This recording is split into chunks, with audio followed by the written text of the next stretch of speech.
Moi, c'est Laetitia, ton host de Nourrir ton esprit. Ici, nos invités s'ouvrent avec humanité et vérité. Tout ça pour te partager des histoires qui résonnent, qui rassurent et qui inspirent. Parce que parfois, on se sent dans un brouillard. On sait plus comment y voir clair. Mais ici, c'est le bon endroit pour retrouver un peu de lumière. On parle des journées de pluie, mais aussi des journées de soleil pour te montrer que la vie vaut tellement la peine d'être vécue. Merci d'être là et bonne écoute. Bienvenue à un nouvel épisode de Nourrir ton esprit. Aujourd'hui, je suis avec Marie-Ève. On va commencer par se faire un café comme à l'habitude avec un café balade. En fait, j'ai invité Marie-Ève pour venir parler du moment présent. C'est un sujet que je crois qu'on aborde, mais qui est très banalisé. On oublie de se centrer sur le moment présent. Puis, dernièrement, tu as fait une vidéo sur Instagram qui m'avait beaucoup parlé de comment tu voyais la vie. Puis, je pense que cette manière-là de voir la vie qu'on va parler bientôt, je pense que ça va pouvoir en inspirer beaucoup. Tu as fait du grand cheminement, du grand travail sur toi, je crois. Donc, je pense que ça va être très intéressant à aborder ensemble pour notre épisode. Donc, je te souhaite un bon café et un bon épisode! L'épisode d'aujourd'hui est présenté par le Cercle Rose. Aujourd'hui, je suis avec une entrepreneure qui collabore aussi avec le Cercle Rose. Je te laisserai te présenter pour notre segment pour l'épisode d'aujourd'hui. Bien, bonjour, merci de l'invitation. Alors, moi, mon nom, c'est Isabelle Cholette et mon entreprise, c'est les Saisons d'Isabelle. Donc, je suis artiste entrepreneur en pyrogravure sur bois. Donc, toi, pourquoi tu as décidé de collaborer, de travailler avec le Cercle Rose, donc de faire des ateliers avec eux? C'est quoi dans la mission qui t'a accroché? Depuis toujours, j'ai été dans le domaine social, donc j'étais intervenante sociale là, de profession. Et puis, j'ai toujours cru au bienfait de l'art qui fait du bien autour de nous, tout ce que ça peut apporter. Et c'est ça que maintenant, je suis à mon compte depuis 5 ans là, au niveau des arts et je continue dans le fond, cet élan-là là, de faire du bien via l'art. Fait que quand j'ai vu le Cercle Rose, on était dans les mêmes valeurs, la même mission. J'ai automatiquement là, communiqué avec eux, leur projet là, par et pour les femmes m'ont interpellée tout de suite. Puis, dans les ateliers que tu offres pour les femmes, est-ce qu'il y a des prochains ateliers que tu vas offrir? Oui, on en a un prévu jeudi le 12 mars au Vivante Café à Montréal. Ça va être une formule pyrogravure café. Donc, les gens viennent choisir leurs pièces, leurs croquis, tout ça. On se rassemble, on fait notre art et puis, fait que c'est des soirées, c'est ça, où les profits vont là pour aider au niveau des besoins dans le fond de base des femmes, que ce soit au niveau de l'alimentation, psychologique ou autre. Là, il y a toutes sortes de services. Oui, donc les personnes qui nous écoutent vont pouvoir aller participer pour eux, mais aussi pour redonner aux femmes. Et c'est ça qui m'a parlé beaucoup avec le Cercle Rose, leur mission sociale d'aider des femmes par des femmes. Je trouve que c'est une mission qui a à cœur le bien-être, mais aussi au niveau social, au niveau communauté. Voilà, donc je vais pouvoir aussi laisser toutes les informations pour te suivre toi, mais aussi suivre le Cercle Rose. Ben parfait, merci. Puis on espère que les gens se joignent là, à l'invitation en mars. Merci Marie-Ève d'être présente aujourd'hui pour notre épisode. On en parlait tantôt parce que je commence tout le temps par demander aux personnes de se présenter. Puis là, tu me disais que tu trouvais ça difficile de te présenter parce que tu as l'impression que t'es tellement de choses. En même temps, tu veux pas t'étiqueter. Fait que je te demanderais peut-être comment que les autres te décriraient en tant que femme. Bien, c'est sûr que je suis une multipassionnée, ça c'est clair. J'aime plein d'affaires. Puis ça fait partie justement un peu de mon identité, mais aussi de quelque chose que j'ai longtemps vu ça comme un tort. Tu sais, j'avais l'impression que j'aimais plein d'affaires, fait que j'étais pas focus, fait que je m'éparpillais puis tout ça. Puis aujourd'hui, j'ai comme l'impression que le fait d'être une multipassionnée, pour moi, c'est un atout. Tu sais, j'ai comme choisi d'utiliser ça à mon avantage puis de dire non, j'ai le droit d'aimer plein de choses. Ça fait pas de moi que je suis moins focus ou moins... bref, fait que, tu sais, je dirais que les gens... clairement, je suis multipassionnée. Je dis que j'ai pas assez d'une vie pour faire tout ce que j'aurais aimé faire, même que ce soit au niveau du travail et tout. Je suis quelqu'un qui est très généreuse, je suis quelqu'un qui est à l'écoute, je suis ultra disponible pour les gens que j'aime. Puis sinon, ben, je suis passionnée par les saines habitudes de vie de par mon passé, de par mon parcours, de par les expériences de vie, qui fait qu'aujourd'hui, c'est ce qui m'amène à faire ce que je fais, d'accompagner la femme à travers une transformation physique, mais aussi mentale, parce que au départ, je me suis vraiment plus spécialisée au niveau de l'alimentation, mais je me suis rendu compte que c'était tellement plus grand que ça, puis que les femmes avaient besoin d'un accompagnement plus complet, plus global. Il y a beaucoup tout le côté identité de la femme que j'aime venir travailler, rebâtir une estime, une confiance.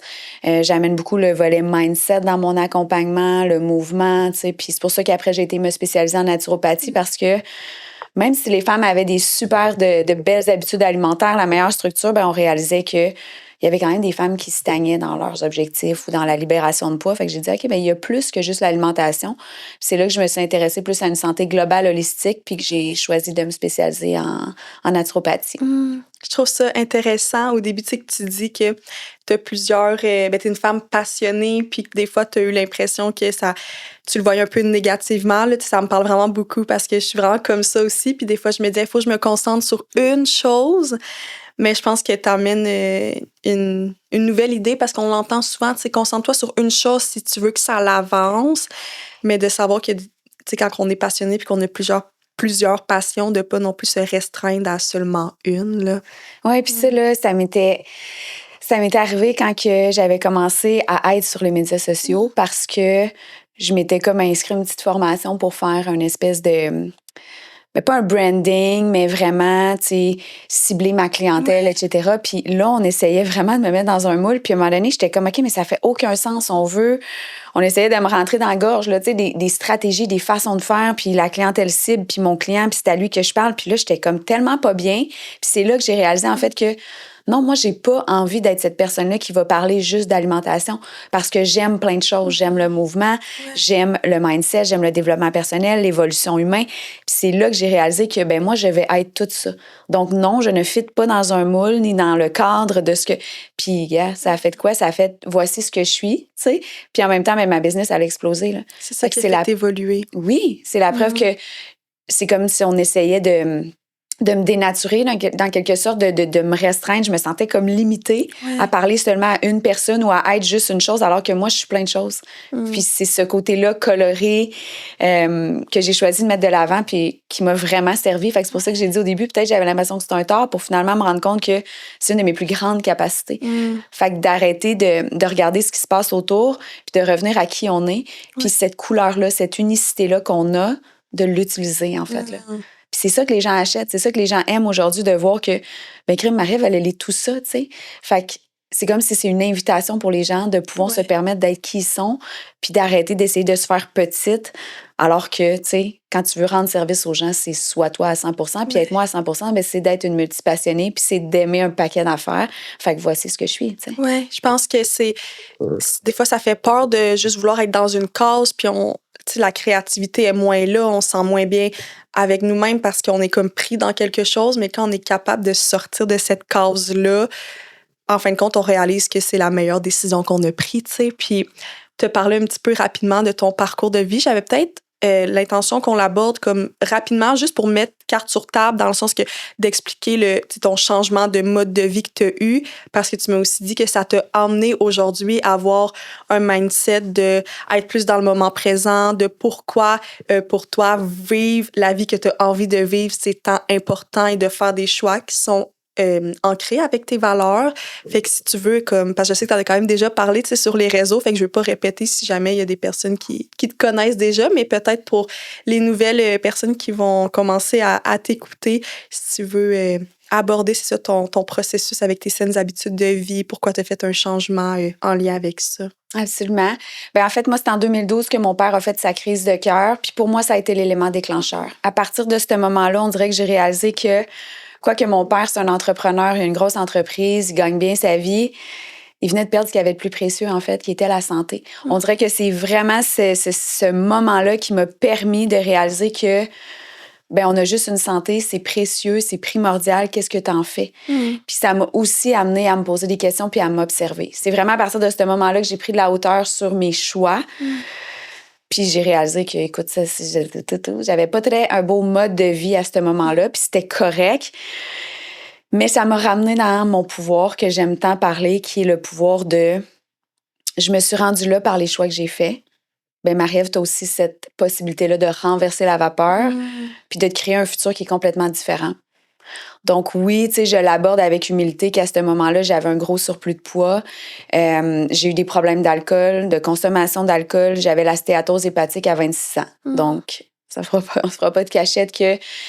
Puis, ben j'ai réalisé justement que c'était une sorte de fuite, tu sais, de boire de l'alcool, d'engourdir, d'essayer de fuir qu'est-ce qui se passait à l'intérieur de moi jusqu'à temps où je réalise que ben, c'était le temps de l'adresser parce que si j'apportais pas des changements dans ma vie, je me dirigeais à la même place que mon père, en fait. Puis c'était pas le choix que je voulais.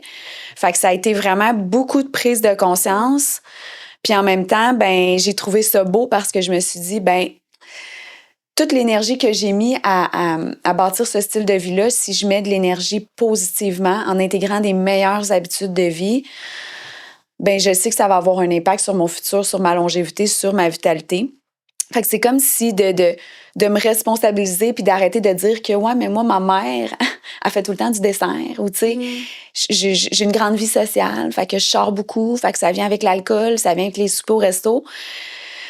Ben, il n'y a rien qui allait changer, en fait, là, tu sais. Fait que, par contre, si j'apportais des changements, puis si je me responsabilisais face aux choix que j'allais faire, ben j'allais pouvoir me créer un style de vie qui était différent. Puis en me posant les questions, c'était clairement pas ça que je voulais pour ma vie. Tu sais, je voulais être une maman qui allait être en forme, qui allait avoir beaucoup d'énergie.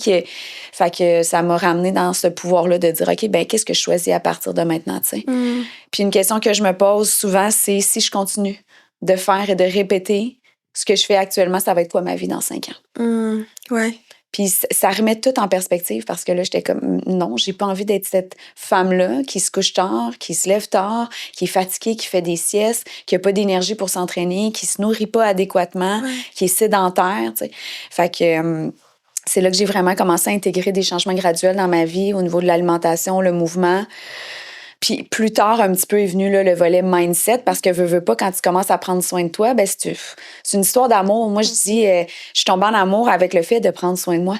J'ai tellement aimé ça, sentir que tout d'un coup, j'étais une priorité dans ma vie. Je devenais comme mon plus beau projet, là, tu sais. Puis ma mère faisait beaucoup de lectures, puis tout ça. Elle allait dans des ateliers, des séminaires. Elle m'en parlait un peu, fait qu'elle m'a un peu initiée à ce volet-là d'apprendre à me connaître. Puis là, ben, c'est sûr que ça vient avec du beau, ça vient aussi avec des parts d'ombre, à quelque part. Tu sais, c'est de découvrir pourquoi je bois comme ça, pourquoi je me suralimente comme ça, c'est quoi la raison, puis tout ça. Tu viens faire émerger des vieilles blessures d'enfance. Mais au final, je dis tout le temps que ce surplus de poids-là, ça a été mon plus grand cadeau, en fait. Ça m'a permis de découvrir qui je suis, ça m'a permis de découvrir des habiletés, des aptitudes que j'ai, d'être constante, d'être persévérante, d'être déterminée, des choses que je savais pas que je portais, en fait, là. Fait que... Ouais, c'est comme si... Est-ce que tu as l'impression qu'avant, tu étais un peu le personnage secondaire de ta propre vie à place d'être le personnage principal? Absolument. Ouais. C'est comme si je regardais un film défiler, là. Ouais. Puis là, j'ai compris en 2012 que je pouvais reprendre le volant de ma propre vie, tu sais. Que j'avais ce pouvoir-là immense sur les choix que j'allais faire. Oui, vraiment. Fait qu'il y a comme eu un élément déclencheur qui est la crise cardiaque de ton père, qui te, en fait, vraiment fait réfléchir à qu'est-ce que je veux réellement. Puis, est-ce que, tu sais, un petit peu plus tard dans le temps, tu as dit que le mindset est arrivé. Est-ce qu'à ce moment-là, tu réalisais que choisir la vie que tu as envie d'avoir pour être heureuse, est-ce que tu l'as eu à ce moment-là ou c'est un mindset qui a comme évolué avec le temps? Ça a évolué. Je dirais que de 2012 à 2015, ça a été vraiment ma santé. Ça a été ça la priorité, prendre soin de moi, tu sais, par l'alimentation. Puis plus tard est venu le mouvement. Tu sais, moi, j'étais allée vraiment une étape à la fois. C'était vraiment un escalier que je montais. Puis en 2015, moi, je travaillais pour Hydro-Québec. Puis c'est là que j'ai réalisé que je me souviendrai toujours, c'était le 5 janvier, je m'en allais travailler, j'étais dans mon auto, je pleurais, puis je me suis dit, je peux pas croire que c'est ça la vie. Je peux pas croire que je vais attendre 4 heures, je vais attendre 5 heures, je vais attendre les vacances, je vais attendre vendredi, il doit y avoir autre chose qui existe. Puis j'avais sur papier une job extraordinaire avec un fonds de pension, des assurances, comme je cochais toutes les cases, mais j'étais vide de l'intérieur. Ouais. Toi, ça te parlait pas. Exact. J'étais dans un bureau, c'était comme, il n'y avait pas de luminosité. Puis, j'étais pas malheureuse, j'aurais pu passer ma vie là, mais c'était comme plus, j'aurais été sur un pilote automatique. Ouais. Puis, on dirait que j'avais tellement vécu ce que ça fait de prendre soin de soi, tu sais, comme l'énergie que j'ai d'aller m'entraîner, d'avoir envie de me cuisiner un bon repas. J'étais comme, imagine que je peux transposer ça dans ma business, de me lever avec ce même feu-là intérieur. Puis moi, ce qui est arrivé, c'est que quand quand j'ai commencé ma remise en forme, je me suis créé une page sur Facebook. Parce que je me disais, quand ça va être tough, quand je vais trouver ça difficile, je vais avoir des gens qui vont être là. Tu sais, ça va comme m'auto-motiver à me mettre en action, à rester engagée envers mon processus. Puis, via ce groupe-là, au début, c'était très petit, là, c'était comme un safe space pour moi. C'était ma mère, ma cousine, mes bonnes amies, tu sais. Puis ça a pris beaucoup, beaucoup d'ampleur avec les années. Les gens ajoutaient des gens. Puis, à chaque fois, il y avait tout le temps un message qui rentrait qui me disait, tu sais, Marie, je like à rien de ce que tu fais. Je commande pas, mais je veux juste te dire que, mais grâce à toi, je me suis remis au mouvement. J'ai commencé à courir. Je cuisine tes recettes. J'ai libéré du poids. Tu me fais vraiment du bien quotidiennement. Puis là, ça l'a réveillé quelque chose à l'intérieur de moi. Puis j'étais comme, moi, je veux ça. Genre, de sentir que j'ai un impact réel et positif dans la vie des femmes. Comme, c'est ça. Moi, je veux vivre de ça. Je veux vraiment faire une différence dans le monde. Je veux démontrer que la santé, ça peut être le fun, possible, accessible. Puis via cette page-là, après, j'ai choisi, en fait, là, d'aller étudier dans le domaine, puis s'en est suivi la naturopathie, s'en est suivi l'intelligence émotionnelle du corps, parce que tellement passionnée que quand je te disais de cette espèce d'approche globale, j'ai compris que, tu sais, oui, la naturo, oui, l'alimentation, mais tout ce qui est les mots, MAUX, le corps qui nous parle, là, je suis tombée là-dedans comme Obélix dans la potion magique. J'étais comme, oh mon Dieu, c'est comme un volet que j'avais vraiment envie d'aller mieux saisir. Ma mère souffrait de migraines et tout ça. Fait que j'étais comme, moi, je veux comprendre. Qu'est-ce qui cause ces mots-là? Qu'est-ce que le corps essaie de nous dire? Tu sais, moi, je dis tout le temps que le corps fait pas d'erreur. Fait que c'est un peu comme ça que j'ai pu continuer constamment d'évoluer, mais c'est pour ça que je te dis, tu sais, le mindset est arrivé un peu plus tard à travers cette espèce de parcours-là professionnel où j'ai fait, moi, j'ai envie qu'à tous les jours de ma vie, je me réveille puis j'ai l'impression que je vis un rêve, là, tu sais. Puis je me pince puis je me dis, je peux pas croire que c'est ça ma vie, tu sais. Puis mon chum, il me dit souvent, il dit, toi, t'es comme semi-retraité. Lui, il trouve ça beau, tu sais, parce qu'il voit Marie-Ève aujourd'hui qui a du temps, qui a une liberté. Il n'a juste pas vu toutes les années avant où j'ai travaillé tellement fort pour bâtir cette entreprise-là. Lui, il est arrivé dans ma vie, tout était déjà bâti, mes fondations étaient solides. Mais ça reste que j'avais tellement de plaisir à faire ce que je faisais que je donnais tout mon cœur à mon entreprise. Mais il n'y a rien que je souhaite plus aux gens puis aux femmes que d'être dans un travail qui nous passionne comme ça, parce que même si ça peut sembler cliché, moi, 365 jours par année, je pourrais répéter constamment la même routine. Puis je suis comme, je peux pas croire que c'est ça, tu sais. Mais c'est pas juste moi, on a tous ce pouvoir-là de se créer une vie extraordinaire, tu sais. Qu'est-ce qu'on choisit d'en faire? Puis c'est d'amener de la conscience dans les choix qu'on fait. Puis c'est un peu ça, tu sais, comme tu disais, l'espèce de mindset de comment je peux me remettre au centre de ma vie, tu sais. Oui, parce que il se passe tellement de choses autour de nous, mais si on prend pas le temps de se reconnecter à savoir qu'est-ce que moi je veux réellement, on va se perdre puis on va suivre le chemin que tout le monde prend. Puis parfois, c'est ce chemin-là qui nous convient. Tu sais, moi, par exemple, mon chum, il est prof d'éduc, puis c'est quand même une job très classique. Puis lui, c'est vraiment, il a choisi ce chemin-là, mais c'est un chemin qui le comble. Il adore aller travailler, il adore ça, tu sais. Même si c'est une job très classique, même s'il va avoir un fonds de pension, lui, ça lui parle. Mais c'est correct. Tu sais, l'important, c'est peu importe quel job que tu choisis, c'est que ça te parle et que ça te rend heureux à chaque jour. Puis des fois, c'est ça qu'on oublie, c'est qu'on va aller vers la facilité ou on va aller vers qu'est-ce que tout le monde fait parce qu'on ne s'est pas demandé qu'est-ce que moi, j'ai réellement de besoin, là. Puis c'est beaucoup ça aussi. C'est que moi, je dis souvent, les gens ont peur de se rencontrer. Tu sais, moi, j'avais été dans un atelier de développement personnel à 34 ans. Puis, on se place en équipe, tu sais. Puis là, moi, j'étais comme avec mon conjoint de l'époque, ma mère. Puis, tu sais, on dirait que tu t'attends que tu vas être avec eux. Fait que quand il dit on se place en équipe, moi, je suis comme toute confiante. Je suis comme, oh yeah, je vais. Puis il dit non, c'est moi qui fais les équipes. À partir de ce moment-là, j'ai commencé à être mal à l'aise en me disant, oh mon Dieu, tu sais, je vais être avec quelqu'un que je connais pas. Et cet homme-là, en plus, j'ai été placée avec un homme, me demande, qui es-tu? Puis là, je dis, moi, je m'appelle Maria Bergeron, j'ai une entreprise dans le domaine du mieux-être, etc. Tu sais, j'explique un peu, tu sais, mon parcours professionnel. Mais il me dit, non, je ne sais pas demander qu'est-ce que tu fais, qui es-tu? Mais je te dis, Laetitia, j'ai jamais été capable de répondre. Fait que je suis remontée dans ma chambre d'hôtel le soir, puis je pleurais, puis je me disais, j'ai 34 ans et je ne me connais pas. J'ai aucune espèce d'idée de qui je suis en dehors de mon travail. Ouais. Tout ce que je sais, c'est ce que j'ai bâti, c'est ce que j'ai monté, mais... Fait que c'est ça que je dis quand je dis que les gens se connaissent pas, les gens ont peur de se rencontrer, on a peur de ce qu'on va découvrir. Parce qu'après, moi, je dis tout le temps, ce que tu sais, tu peux pas le désapprendre. Fait que quand tu apprends certaines choses à propos de toi, ben c'est soit que tu choisis de travailler dessus ou c'est soit que tu es endures après. Ouais. Là. Fait qu'il y a tout ce travail-là de compréhension de qui on est. Puis c'est pour ça que c'est extraordinaire. T'sais, c'est pas pour tout le monde l'entrepreneuriat. Puis c'est correct que ton chum soit satisfait dans son travail. Mon chum aussi, c'est un gars de 9 à 5 avec cette stabilité-là. Puis il est bien là-dedans, tu sais.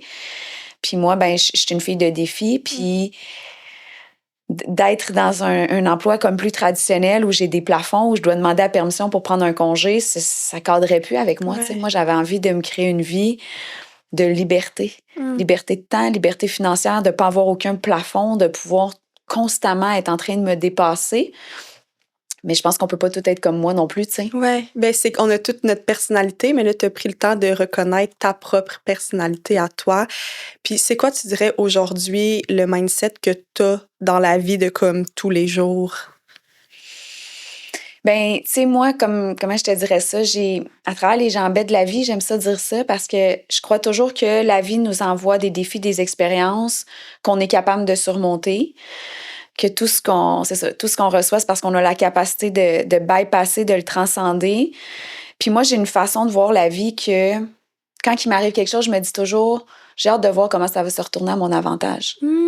C'est comme si, même si je suis dans le chaos et dans la contraction, je sais que je vais tirer quelque chose de positif de ça. Puis c'est vraiment comme ça que j'aborde la vie parce que à chaque fois qu'il m'arrive quelque chose, même les plus gros challenges que j'ai pu traverser dans ma vie, j'ai toujours réussi à sortir de ça quelque chose d'ultra positif. J'ai toujours fait de chaque expérience un cadeau. Puis quand tu apprends à voir la vie comme ça, c'est comme si tout est plus doux, hein? Tout est plus léger parce que je suis pas dans cette attitude-là de bon, encore à moi que ça arrive, ça. C'est juste comme OK, cool. Voici ce que je suis en train d'expérimenter. Maintenant, qu'est-ce que je fais avec ça? Comment je m'en sers? Qu'est-ce que je peux apprendre de ça? Fait que je suis tout le temps comme plus en mode apprentissage, leçon. Puis des fois, je mets un genou à terre, moi aussi. Là. Ça m'arrive. Par contre, je le sais que éventuellement, à quelque part, dans quelques mois, quelques années, ben, je vais dire merci à la vie pour ça. Puis je vais être capable de retirer le positif. Fait que c'est vraiment comme ça qu'à chaque matin, j'ai tout le temps cette espèce de mindset-là de me dire j'ai hâte de voir ce qui va m'arriver de beau puis de grandiose aujourd'hui. J'ai hâte de voir ce qui va m'arriver d'extraordinaire. Puis quand tu as cette attitude-là envers la vie, moi, je pense qu'il peut rien t'arriver tu sais, dans le sens où tout ce qui t'arrive, c'est extraordinaire. Tu sais, ça veut pas dire que je vis pas de choses, je viens de le dire, mais c'est une attitude, c'est une façon de voir la vie, c'est une façon de se lever le matin puis de croire qu'il y a quelque chose de plus grand qui me supporte. Tu sais, à travers les défis, moi, j'ai compris ça aussi. J'ai compris que, mais Colin, je suis pas toute seule. Tu sais, puis ça me fait du bien. Ça me rassure d'être dans cette espèce de foi-là, de dire, hey, regarde, je suis supportée, je suis guidée, je suis protégée. Il y a quelqu'un, je sais pas où, quand, comment. Appelle ça comme tu veux. Ça n'a rien à voir avec la religion, mais une espèce de grand tout. Tu sais, j'aime ça dire mon équipe de lumière parce que c'est comme si constamment je sens que je suis protégée puis je suis comme OK, cool, ça m'arrive, mais je sais que ça va pas perdurer. Comme si tout peut coexister, tu sais, comme les inondations, comme la sécheresse, comme le soleil, comme la pluie. Fait que ça me permet de rendre chaque expérience a du sens. Puis quand je vis quelque chose de beau, je suis extrêmement reconnaissante de le vivre, mais je sais que ça aussi, ça va passer. Fait que c'est comme si je le vis tellement intensément, mais quand je suis dans ma contraction, je suis comme, c'est cool parce que ça aussi, ça va passer. Fait que je trouve que ça l'amène du sens, que ce soit positif ou négatif à ce qu'on vit, cela aussi passera. C'est une façon que j'ai de voir la vie qui m'apaise vraiment, tu sais. Je trouve ça... On dirait qu'il y a comme plein de choses qui me viennent en tête dans ce que tu dis, mais la première chose en lien avec... que tout va passer, je pense que c'est tellement une belle manière de voir, surtout quand ça va pas bien, de se rappeler que ça va passer, que oui, là, on vit un moment difficile, de l'accueillir, mais de se dire, je vais finir par trouver des solutions. Mais quand on vit des beaux moments, tellement de savoir que ça peut se terminer, t'es encore plus dans le moment présent et t'es en reconnaissance de qu'est-ce que tu vis. Puis ça, je pense que c'est vraiment important aussi parce que on l'oublie tellement. Puis quand on est en reconnaissance, c'est comme si on profite de toutes les petites choses qu'on peut aller accueillir. Puis j'ai l'impression aussi dans qu'est-ce que t'as parlé, que t'as une confiance en toi de dire peu importe qu'est-ce qui arrive, je sais que je vais être capable de me relever. Est-ce que je me trompe? Oui, tellement, Ouais. tellement. Non, c'est vrai. Puis ça, c'est quelque chose, quand j'ai rencontré mon conjoint de maintenant, tu sais, puis je pense que c'est les expériences de vie qui nous amènent à ça, tu sais. On dirait que je vois que je me suis tellement toujours relevée de tout Ouais. que c'est comme si aujourd'hui, ça me prouve que peu importe ce qui va se présenter à moi, je sais que j'ai la capacité de me relever. Oui, tu as vraiment raison de dire que j'ai foi en moi aussi. J'ai foi en la vie, mais j'ai foi en cette capacité-là que j'ai de me relever. Ouais. Puis moi, je le dis tout le temps à toutes les femmes parce que ceux qui nous écoutent, on est toutes des gagnantes. Parce que là où vous êtes aujourd'hui, mais vous avez passé à travers un paquet d'affaires. Vous avez une histoire qui est propre à vous, mais vous êtes encore là, debout. Fait que oui, moi aussi, j'ai foi en ma capacité de me relever, mais tous ceux qui nous écoutent ont aussi, à quelque part, foi dans cette capacité-là parce qu'ils sont toutes là encore, malgré toutes les tempêtes qui ont pu arriver, tu sais. Ouais. Puis je trouve que c'est tellement important de pas banaliser ces tempêtes-là, et en même temps, je dirais pas un mais et en même temps, de trouver un sens et de voir qu'est-ce que ça nous amène, tu sais. Puis c'est ça parfois qui est difficile d'avoir cet équilibre-là parce que souvent, soit qu'on va se dire comme j'ai même pas le droit de vivre une seconde de tristesse parce que je veux tout de suite tout aller retrouver le bonheur. Mais comme tu disais tantôt, il peut avoir du soleil, mais il peut avoir de la pluie. Et même que c'est vraiment une phrase quétaine, mais moi, c'est vraiment une phrase qui me parle. Mais pour qu'il y ait des fleurs, il faut de la pluie et il faut du soleil, tu sais. Puis j'ai vraiment l'impression que dans ton mindset, tu as cette capacité-là à voir la vie. Ouais. Mais en même temps, c'est ça, tu sais, c'est pas, moi, quand je traverse quelque chose, c'est pas, il faut absolument justement que je revienne dans un mindset positif, c'est pas d'être 100% positive. Moi, c'est vraiment, moi, je les laisse me traverser, ces émotions-là, parce que j'ai compris que si je résiste, ça persiste, puis je suis pris avec. Fait que c'est pour ça que moi, je dis, tu sais, c'est pas pour rien qu'il y a autant d'addictions actuellement, hein, que ce soit l'alcool, la drogue, les jeux, le shopping, les médias sociaux, toute cette espèce de dopamine-là. Pourquoi? Parce qu'on veut pas aller voir ce qui se passe en dedans. On est déconnecté de nos émotions. Puis quand on a une émotion, au lieu de la vivre, on va aller soit manger, soit acheter, soit jouer, soit... Puis moi, aujourd'hui, c'est rendu que je suis tellement à l'écoute de ces émotions-là que si je suis en train de travailler puis j'ai une émotion qui est là, je suis obligée d'arrêter de travailler. C'est tellement intense, je ne peux plus le faire comme, OK, non, je vais t'adresser plus tard, j'ai de la job à faire. Je dois fermer mon portable. Puis là, je m'en vais dans ma petite pièce, puis je l'adresse, puis je suis comme, c'est quoi, là? C'est quoi que tu as besoin? Qu'est-ce qui est là? Qu'est-ce que tu as besoin de me dire? Qu'est-ce que j'ai besoin de comprendre? Puis je fais juste, c'est inconfortable, puis en même temps, ça fait du bien, puis après ça, elle m'a passé. Mais si je la laisse là et que je l'adresse pas, c'est un amas d'émotions qu'on accumule qui peut finir par se développer dans de l'anxiété ou dans des burn-out, tu sais. Fait que c'est comme... Moi, je trouve que c'est des pépites d'or, ces espèces d'émotions-là qu'on ressent, mais encore faut-il les écouter, les adresser, leur permettre d'exister. Ils sont pas là pour rien, tu sais. Fait que... Puis après, après, on peut continuer de marcher notre chemin d'une façon comme plus légère, mais c'est tellement important de les vivre, puis, tu sais, de pas essayer de se taper dessus, puis de pas essayer de les faire disparaître. Fait que c'est tout le temps, moi, je dis tout le temps à les filles, soyez curieuses à propos de ce qui se passe. Qu'est-ce que ça déclenche chez moi? Tel comportement ou tel... Tu sais, juste mettons un exemple. Moi, j'ai réalisé avec le temps que l'autorité, ça me déclenche. Quelqu'un qui parle fort, ça vient vraiment me déclencher dans quelque chose, puis j'ai envie d'être agressive. Puis je suis zéro une fille agressive, mais ça vient déclencher quelque part à l'intérieur de moi. Fait que maintenant, je suis consciente. J'ai pris conscience de mon schéma, de mon pattern. Fait que quand quelqu'un me parle d'une façon autoritaire, je suis capable de me sentir venir déclencher puis de juste faire comme... Moi, j'aime ça, je mets ma main ici, là, sur ma nuque, là, puis rassurer mon système nerveux comme c'est en sécurité. T'es en sécurité dans le dans l'autorité. Puis je me ramène fou. Puis automatiquement, je suis capable d'être posée, je suis capable de dire, OK, non, je choisis, je n'accepte pas qu'on me parle de cette façon-là, par exemple. T'sais. Je suis capable de rester calme, alors qu'avant, c'est comme, j'aurais été en réaction, je m'aurais braquée, j'aurais été sur la défensive, tu sais. Fait que c'est des petits outils comme ça, mais ça, c'est à force de quoi? C'est à force de se comprendre, c'est à force de s'observer, de prendre de la hauteur. Mais il faut se rencontrer. Oui, il faut prendre ce temps-là. Puis, qu'est-ce que j'aime aussi dans comment tu le partages, c'est que tu nommes que ça peut être difficile, tu sais, de prendre conscience de ça. Comme tu dis, quand tu as pris conscience de pourquoi tu buvais de l'alcool avant, des blessures que tu avais, c'est pas confortable. Puis j'ai l'impression que des fois, oui, le développement personnel, c'est beau. Ça peut être beau et inconfortable aussi, et de le nommer parce que c'est normal d'être inconfortable quand on découvre la personne qu'on est, quand on comprend des choses qu'on vit, qu'on pensait même pas vivre. Donc, c'est valide de se sentir comme ça, mais d'accueillir aussi cet inconfort-là. Puis moi, ça, j'en parle souvent on doit apprendre à accueillir l'inconfort. Puis je pense qu'on peut se demander à quel point je l'accueille ou pas, parce que quand on veut pas vivre notre émotion comme la tristesse, la colère, c'est parce qu'on veut pas se sentir inconfortable, tu sais. Mm-hmm. Mais comme tu as dit, sur le moment, c'est inconfortable, mais à long terme, ça va être tellement plus confortable, là. Oui, vraiment. Puis, tu me disais aussi que tu as voulu choisir une vie qui te parlait, que tu aimes. C'est quoi ça veut dire pour toi, cette vie-là? Tu sais, qu'est-ce que ça veut dire quand tu dis, par exemple, tu sais, moi, j'ai choisi une vie que j'aime. Qu'est-ce que ça veut dire? Ben c'est ça, c'est vraiment de se lever le matin puis de sentir que tu es sur ton X, tu sais. Que je sais pas si tu avais déjà lu, il y a un livre qui parle des 5 regrets que les gens ont avant de mourir.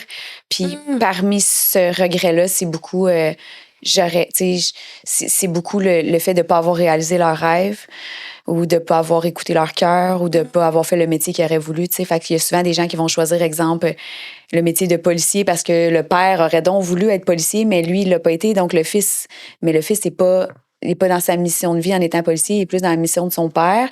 Puis il y a beaucoup de gens qui vont rester dans des relations juste pour ne pas vivre, justement, comme tu parlais, cet inconfort-là de devoir vivre le deuil, la séparation, tout ce que ça va engendrer. Il y a des gens qui sont dans des métiers. Tu sais, moi, il y avait une femme, elle m'a dit, tu sais, j'aime vraiment pas ce que je fais, je me lève de reculons à tous les matins, mais il me reste juste 10 ans avant ma retraite. Puis là, je me disais, 10 ans? Moi, je ne te ferais plus 10 jours, mettons. Ouais. J'allais dire une journée, peut-être 10, mettons. Mais pour moi, c'est un non négociable. Fait que c'est pour ça que quand tu parles de se créer cette vie-là, c'est ça. C'est une vie qui fait du sens pour toi, pas aux yeux de la société, pas ce que tes parents voudraient que tu fasses, mais toi, qu'est-ce que tu as envie de faire.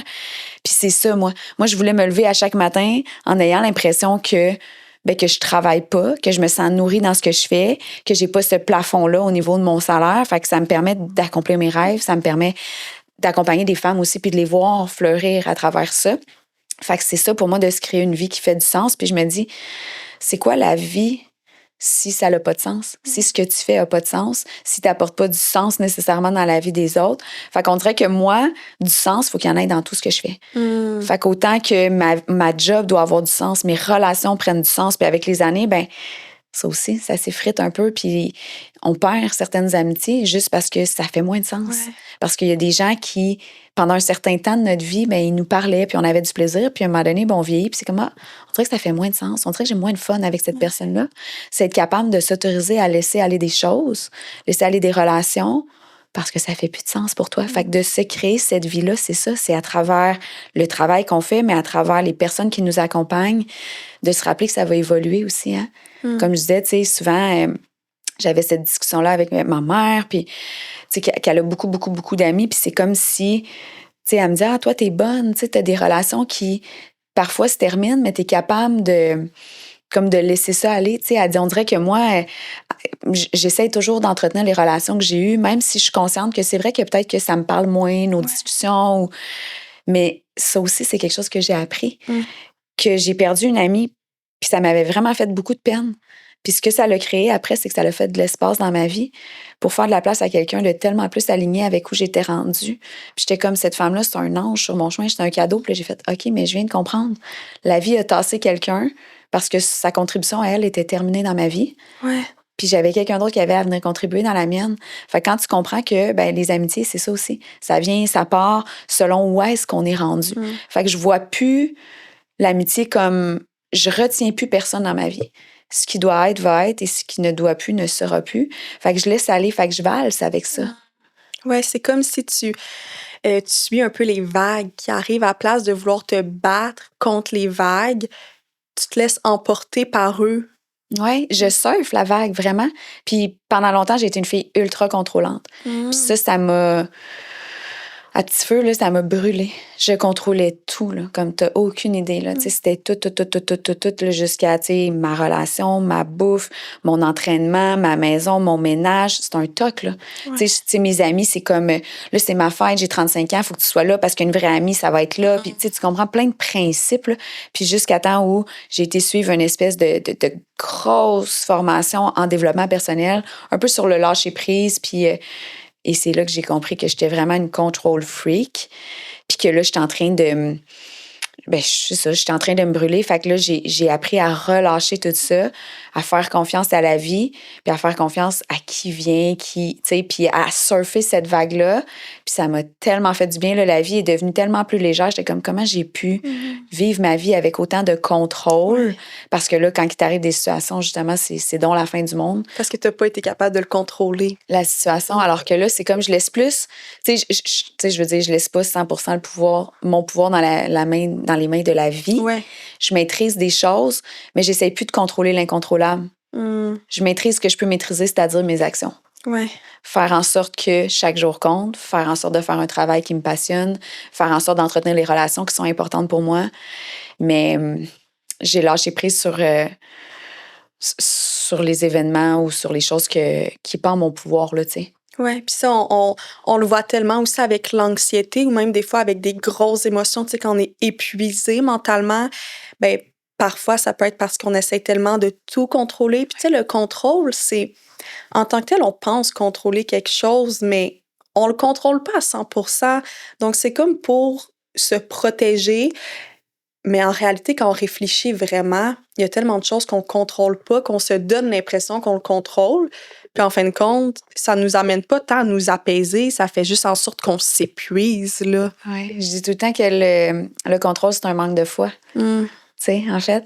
Puis, ce qu'elle m'avait dit, ma coach, à ce moment-là, elle a dit, est-ce que, tu sais, parce que quand tu es dans le contrôle, c'est ça, tu contrôles qu'est-ce que... tu as l'impression que tu contrôles, mais au final, tu contrôles absolument rien, mais elle m'avait dit, est-ce que tu es prête à mettre ton âme aux commandes?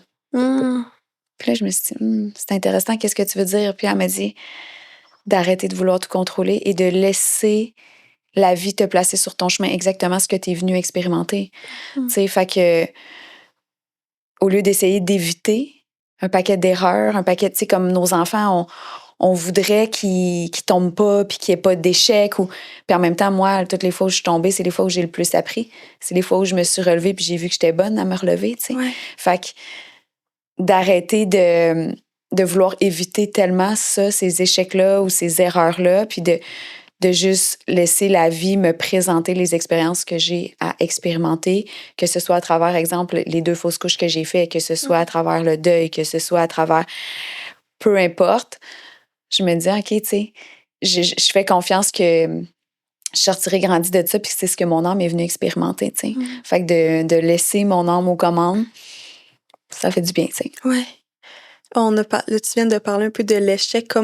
C'est quoi ta perspective en lien avec l'échec ou l'erreur? Comment que toi, tu vois ça? C'est ça, moi, là, j'ai dit échec ou erreur, mais je me rappelle pas, mais je vois pas vraiment que c'est des erreurs. Pour moi, c'est des apprentissages. Puis pour moi, c'est juste... Tu peux le refaire juste d'une autre façon, en fait. Tu sais, comme... Juste exemple, mettons, mais là, c'est plus au niveau entrepreneurial, mais quelqu'un fait un lancement, ça fonctionne pas, mettons, son lancement qu'elle fait. Mais là, elle va avoir tendance à penser que elle a pas fait la bonne affaire ou qu'il faut qu'elle ait pas fait pour ça ou tout ça, alors que moi, je vais juste dire non, garde ton objectif en tête, fais juste le faire d'une autre façon. C'est juste la façon que tu as choisi de le faire qui a pas fonctionné. Mais ça enlève rien dans la valeur de ce que tu offres ou ce que tu as à offrir. Ouais. Fait que c'est vraiment ça. Fait que c'est peu importe quoi. Moi, je pense que c'est juste de le faire d'une autre façon. Tu sais, c'est pas de croire que c'est un échec en soi. C'est juste, OK, comment je pourrais faire autrement la prochaine fois?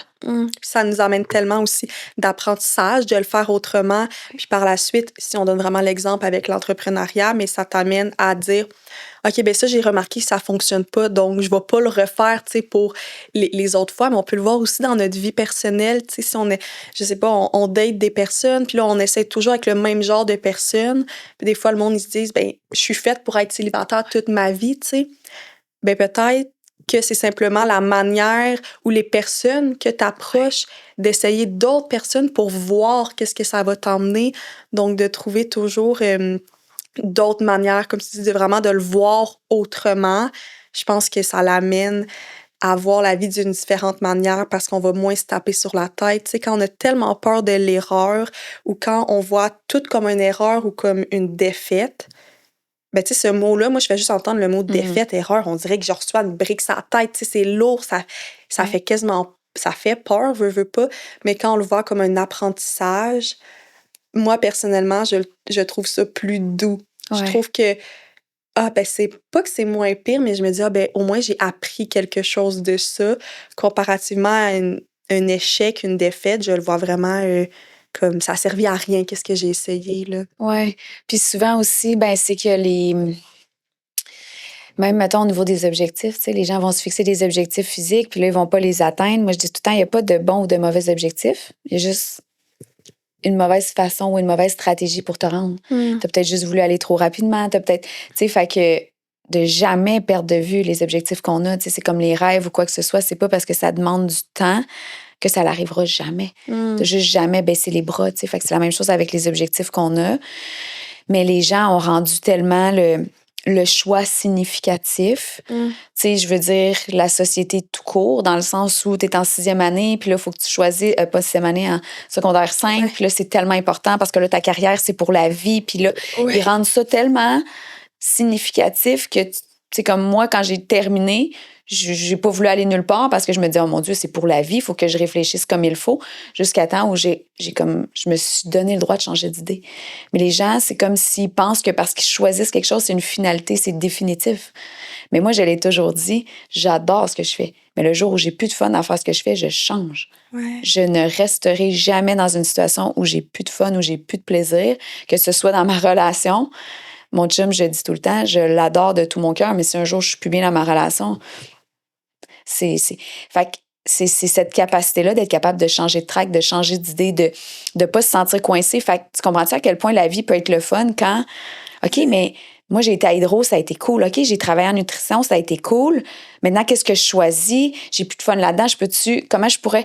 Fait qu'il y a toute cette espèce de naïveté-là, de se permettre d'être une débutante, de commencer, d'expérimenter. La vie devient un grand terrain de jeu, là. Fait que comment tu choisis d'expérimenter, comment tu vois, c'est encore là, c'est encore une façon de voir la vie. De se lever avec, OK, il y a un monde de possibilités, là. Qu'est-ce que je choisis? Puis les portes vont s'ouvrir, tu sais. Fait que d'arrêter d'avoir une vision qui est très limitée de la vie. Puis juste comme... Puis je trouve ça intéressant de voir des fois un peu la vie comme un terrain de jeu. Puis moi, je suis quelqu'un de très anxieuse. Puis j'ai extrêmement travaillé sur mon anxiété. Puis des fois, qu'est-ce qui me permet de me sentir moins anxieuse, c'est de me dire comme, ben j'essaie, au pire, ça fonctionne pas. Puis c'est pas grave, tu sais, de voir un petit peu plus les choses à la légère. On s'entend pas toute situation, mais tu sais, des situations que des fois, on voit tellement grosses, mais qu'on se dit, hey, je m'amuse, là, tu sais, comme quand on était jeune, de revenir même des fois au petit bonheur de quand on était jeune. Là, on était à la garderie, on s'amusait avec les autres, on faisait dans le carré de sable de quoi, c'était pas beau, on le redéfaisait puis on en faisait un autre, tu sais. Mais là, c'est comme si tout est devenu avec un poids intense, puis je pense que tu l'as bien exprimé avec les choix qu'on fait. C'est comme si, tu vas-tu faire le bon choix? Tu sais, on se met tellement de pression à faire le bon choix. Mais en fin de compte, est-ce qu'il y en a vraiment un? Puis je pense on va jamais le savoir. Est-ce que c'est... On s'entend à moins vraiment des situations comme vraiment intenses, là, de valeurs vraiment intenses, mais tu sais, sinon, dans la vie de tous les jours, comme des choix, on peut revirer de bord, là. Ouais, mais c'est ça. Mais moi, c'est pour ça que moi, je ne mets pas de... je ne catégorise pas les choses. Tu sais, tantôt, on parlait, je veux pas être une étiquette, mais c'est pour ça que je dis, moi, il n'y a pas de bon ou de mauvais choix, il y a que des choix. Il n'y a pas de bon ou mauvais objectif, il y a que des objectifs. Fait que c'est comme fou, ça l'enlève. Déjà, toute cet impact-là qu'on rajoute aux mots, fait que ça devient justement plus agréable. C'est comme, j'ai pas peur de faire un choix maintenant parce que je le sais que demain, j'ai le droit de changer d'idée. Comme, je suis pris nulle part. Je suis pris nulle part. Puis ça, c'est le fun de savoir que, c'est ça, tu sais, dans le fond. Puis tantôt, là, si tu me permets, t'as nommé, t'as dit, moi, je suis quelqu'un d'anxieuse, je suis très anxieuse. Ouais. J'aimerais ça te dire que tant et aussi longtemps que tu vas répéter que tu es anxieuse, tu te l'appropries. Ouais. Ça fait partie de toi, c'est ton identité. Fait que moi, ce que je dirais, mais tu sais, c'est pas... Je vis avec... Ouais, ou j'expérimente l'anxiété. Ouais. That's it. Fait que ça fait pas partie de toi. C'est comme, j'expérimente l'anxiété. C'est comme, mettons, si tu dis... moi, je dis tout le temps ça, mettons, tu sais, au lieu de... Si je vais donner une conférence sur un stage, au lieu de dire, je suis stressée, là, je suis tellement stressée, j'expérimente du stress ou je perçois du stress. Je reviens déjà avec beaucoup plus de pouvoir. C'est comme, je suis excitée, je suis fébrile, je perçois de l'excitation. Fait que je perçois au lieu de je suis. Oui, puis je trouve ça full intéressant parce qu'avant, par exemple, au secondaire, je me voyais vraiment comme quelqu'un de très anxieuse. Et même quand j'ai débuté mon cégep, toutes mes décisions, c'était, ça, je peux pas le faire parce que je suis anxieuse. Puis là, tu vois, je le prononce encore de même, mais je pense que ma mentalité est comment tu l'as expliqué parce que c'est comme si je vois pas l'anxiété en moi. C'est comme si l'anxiété est là, mais, tu sais, des fois, elle me suit, des fois, elle est moins là, mais c'est pas moi, tu sais. Ouais. Puis juste, par exemple, quand j'ai parti mon podcast, ça me faisait tellement peur, j'avais tellement peur. Puis là, je me suis dit, ça, c'est mes peurs. C'est pas parce que j'ai peur que ça veut dire que je serais pas capable. Ou même que j'organise un voyage avec une de mes meilleures amies. On part 3 semaines et demie en Thaïlande, backpack, un gros voyage. Puis avant... la jeune Laetitia anxieuse aurait pas pu faire ça, tu vois, mais aujourd'hui, je suis comme, l'anxiété va peut-être être autour, mais elle est pas moi, là, c'est pas moi, là, j'ai confiance en moi, j'ai appris à avoir confiance, je connais mes capacités, mais j'aime ça comment tu l'abordes, puis je pense que je vais même essayer à place de dire je suis anxieuse, tu sais, je vois de l'anxiété, mais pas Laetitia n'est pas... Tu sais, Laetitia égale pas anxieuse, là. Je sais pas comment... Puis un autre truc, là, je suis partie là-dessus, mais jusqu'à maintenant. Donc, je suis anxieuse jusqu'à maintenant. Tu mets un terme à ça. Tu comprends? Ouais. Mais oui, définitivement. Puis c'est beau de voir ton cheminement dans le sens où maintenant, tu la vois, tu l'aperçois, mais tu ne t'empêches pas de vivre ta vie à cause de ça. C'est ça qui est beau. Tu sais, c'est la même chose avec les peurs. Tu sais. Les peurs, ils sont là, mais ils ne sont pas réels, ils ne sont pas fondés. Fait que moi, je dis tout le temps, baisse le son. Baisse le bruit de la peur, that's it. Mais ne t'empêche jamais. Tu sais, moi aussi, là, j'ai certaines craintes ou certaines peurs. Je les entends, je les reconnais, mais jamais je vais les laisser me contrôler. Oui, c'est ça. C'est comme, cool, OK, je te vois. Mais je vais y aller pareil. C'est ça, c'est que tu valides, mais tu te mets quand même en action. Je pense que ça, c'est quelque chose de très pertinent. Puis dans mes consultations, c'est beaucoup ça qu'on fait, de la nommer, la peur, de aussi voir pourquoi elle est là. Des fois, on sait pourquoi elle est là, des fois, on le sait pas. Et après ça, qu'est-ce que je peux faire avec la peur? Et non, j'arrête parce que je vis de la peur. Souvent, quand on a de la peur, on a l'impression que ça veut dire que ça va mal aller. Ça veut pas dire, la peur, c'est une émotion, là, c'est pas un fait. Fait que, tu sais, de faire la différence entre une peur et un fait, c'est complètement 2 choses différentes. Oui, puis 98% des peurs, là, sont pas réelles, tu sais. Fait que ça aussi, c'est quelque chose que, depuis que je suis quand même jeune, à chaque fois que ça me fait peur, pour moi, c'est devenu mon moteur. Je me dis, si ça me fait peur, c'est exactement là que je dois aller. Parce que j'ai compris qu'à chaque fois que j'ai bypassé mes peurs, c'est là que j'ai accompli mes plus grands succès. Là. C'est là que j'ai, tu sais, je veux dire, aller sur scène. Je suis allée, tu sais, au début, j'ai fait une scène de 100 personnes. Puis aujourd'hui, tu sais, il y a quelques années, j'ai fait une scène, il y avait 10 000 personnes.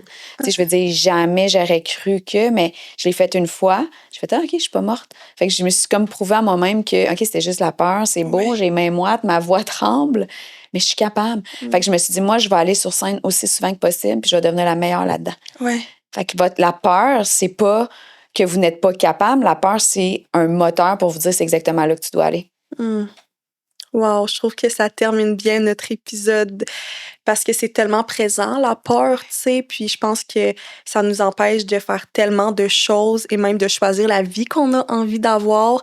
souvent, on le fait pas parce qu'on a peur, tu sais. Donc, de la voir de cette manière-là, je pense que ça peut faire du bien. Puis, comme on disait tantôt, un peu enlever une lourdeur. Ouais. Est-ce que tu aurais un dernier, comme, pas un conseil, mais en fait, une dernière chose, tu aurais envie de partager que tu dis ça? Tu sais, je pense que si les personnes qui écoutent l'épisode, s'ils retiennent ça comme ils ont retenu qu'est-ce que j'avais envie de leur nommer. Ben, on dirait que là, c'est parce que je suis dans la peur. Fait que j'aurais envie de dire aux femmes que c'est pas parce que ça te fait peur que c'est pas pour toi. Ça te fait peur parce que tu l'as jamais fait. Tu sais, souvent, fait que il n'y a pas de plus beau cadeau qu'on peut se faire, selon moi, que d'aller au-delà de nos peurs, que d'écouter ce que notre cœur nous dit parce que le cœur, il se trompe jamais. Tu sais. Ouais. Fait que des fois, il faut juste arrêter d'être dans notre tête puis juste descendre un peu, venir dans le cœur. Dans le cœur, il y a du courage. Ouais. Tu sais. Puis d'avoir le courage de se créer une vie qui fait du sens. De justement de se créer une vie en fonction de qu'est-ce que toi tu veux, tu sais. Pas qu'est-ce que la société te dicte de faire parce que c'est ta vie. Puis le jour où ça va être ta dernière journée puis tu vas lancer ton dernier souffle, ça va être toi envers toi. Ouais. Fait qu'est-ce que tu vas être fier de ce que tu as accompli, des gens qui t'ont accompagné, de ce que tu as laissé comme héritage dans le monde. Tu sais, moi, je veux me lever, je veux avoir la tête droite, je veux être capable d'être fière de la vie que j'ai menée. Fait que la journée, je vais rendre mon dernier souffle, c'est sûr que je suis fière de moi, tu sais. Parce qu'à chaque jour, les décisions que je prenne sont alignées avec ce que je veux créer dans ma vie, mais aussi dans l'impact que je vais avoir dans le monde, tu sais. Je pense que c'est un très beau message. Merci tellement d'avoir participé à un épisode. Merci aussi de m'avoir fait confiance dans ce partage-là de ton parcours. Ça m'a tellement parlé. J'ai comme déjà hâte d'écouter l'épisode. Tu sais, je l'ai fait, puis là, mais des fois, j'aime ça les réécouter juste parce que je sens que te réécouter va m'en apprendre tellement encore. Donc, je suis certaine que pour les personnes qui vont nous avoir écoutés, ça va leur avoir parlé. Fait que je veux juste vraiment prendre le temps de te remercier. Puis j'ai passé un très beau moment à avoir cette discussion avec toi. T'es fine, merci.